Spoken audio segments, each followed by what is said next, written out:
दोस्तों, उत्तर प्रदेश के रायबरेली से एक बेहद दर्दनाक और चिंताजनक घटना सामने आई है। यहां एक दलित युवक की पीट पीट कर हत्या कर दी गई। इस पूरी घटना का वीडियो सोशल मीडिया पर वायरल हो रहा है, जो देखने वालों को झकझोर कर रख देता है। रिपोर्ट्स के मुताबिक मृतक युवक का नाम हरिओम बताया जा रहा है। उसे कुछ लोगों ने चोर समझकर पकड़ा और बेरहमी से पीटा। वीडियो में साफ देखा जा सकता है कि युवक को जमीन पर लिटाया गया है। उसके गले पर किसी ने पैर रखा हुआ है और दो तीन लोग लगातार डंडों से उसकी जांघों और शरीर पर वार कर रहे हैं। मारपीट के दौरान हरिओम बार बार दर्द से कराहते हुए राहुल गांधी का नाम लेता दिख रहा है। माना जा रहा है कि वो डर और दर्द के बीच किसी मदद की उम्मीद में यह नाम ले रहा था। लेकिन वहां मौजूद लोग और ज्यादा हिंसक हो गए। वीडियो में यह भी सुना जा सकता है कि कुछ लोग कह रहे हैं, यहाँ बाबा वाले हैं। बाबा से उनका इशारा मुख्यमंत्री योगी आदित्यनाथ की तरफ माना जा रहा है, जिन्हें समर्थक अक्सर बाबा कहकर बुलाते हैं। वो कहते रहे, ये बाबा के लोग हैं। और उस युवक को इतना मारा गया कि उसका पूरा शरीर जख्मों से भर गया। चेहरे से, सिर से खून बह रहा था। जांघों पर बार बार डंडे मारे गए, यहां तक कि उसके चेहरे पर एक व्यक्ति ने चप्पल पहने पैर रख दिया था। उस युवक का नाम था हरिओम। वो दलित समाज से आता था। और सोचिए दोस्तों, हरिओम दर्द में कराहते हुए बार बार राहुल गांधी का नाम ले रहा था। शायद उसे लगा कि अगर वो राहुल गांधी का नाम लेगा तो लोग उसे छोड़ देंगे। लेकिन नहीं, उन लोगों ने कहा, यहां बाबा वाले हैं, और मारते रहे जब तक हरिओम की जान नहीं चली गई। ये वीडियो इतना भयानक है कि मैं आपको दिखा भी नहीं सकता।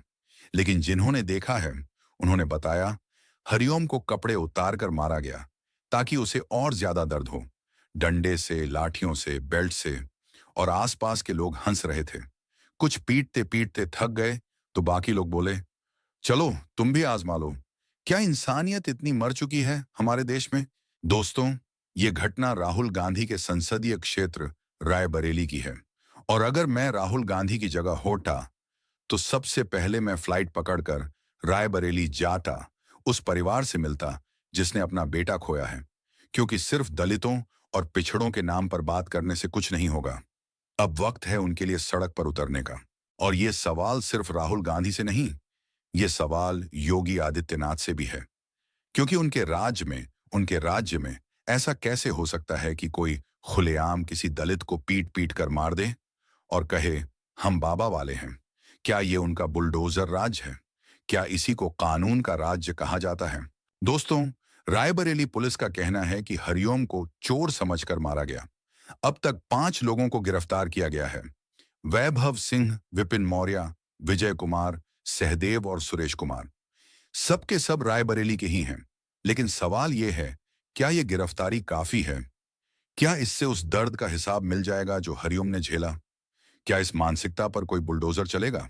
दोस्तों, नेशनल क्राइम रिकॉर्ड ब्यूरो यानी एनसीआरबी के 2023 के आंकड़े बताते हैं, देश में एससी समाज के खिलाफ 57,000 केस दर्ज हुए।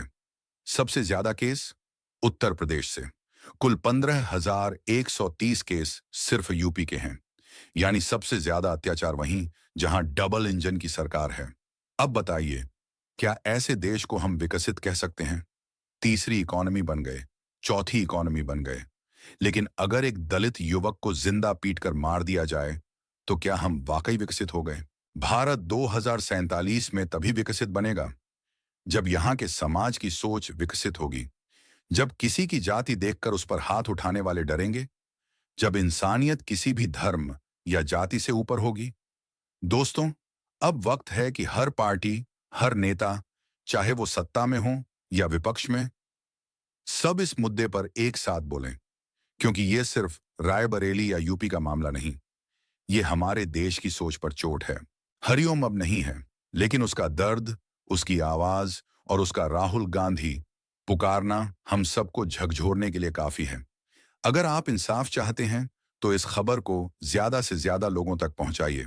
और हाँ, कमेंट में अपनी राय जरूर बताइए। जय हिंद दोस्तों।